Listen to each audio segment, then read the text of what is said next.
87e apparition. Christophe Sandoval, archevêque de Séville, fut merveilleusement secouru par les âmes du purgatoire. N'étant encore qu'un enfant, il distribuait aux pauvres une partie de l'argent qu'on lui donnait pour ses menus plaisirs.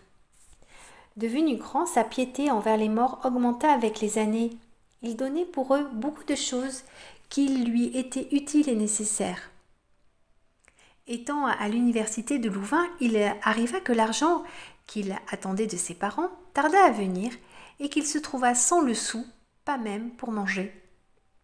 Il eut la tristesse de ne pouvoir faire l'aumône à un pauvre qui la lui demandait pour l'amour des âmes du purgatoire.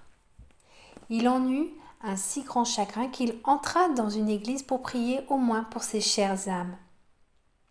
N'avait-il pas fini sa prière qu'il vit venir à lui un beau jeune homme en habit de voyage qui lui donna des nouvelles du marquis de Dagna, son père, de ses autres parents et amis, absolument comme s'il arrivait d'Espagne. Il finit par le prier d'aller dîner à l'hôtel avec lui. Sandoval ne refusa pas cette offre parce qu'il n'avait pas mangé de la journée.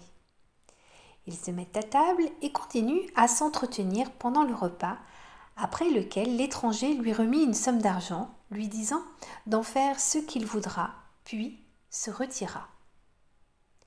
Or, quelles que fussent plus tard les démarches du pieux Sandoval, il ne put jamais découvrir son protecteur inconnu.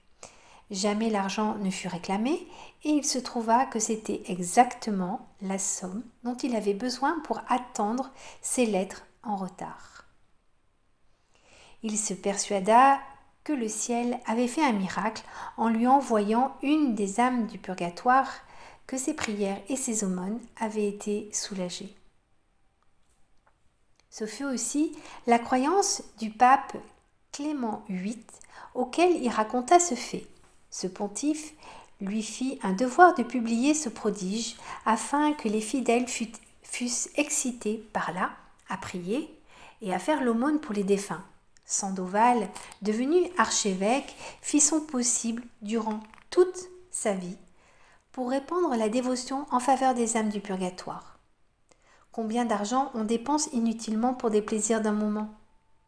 Si on l'employait surtout à faire dire des messes pour les défunts, il nous serait tôt ou tard infiniment plus profitable après avoir tant soulagé les pauvres âmes du purgatoire. Faisons-en donc dire, si nous le pouvons. À demain pour la suite des apparitions.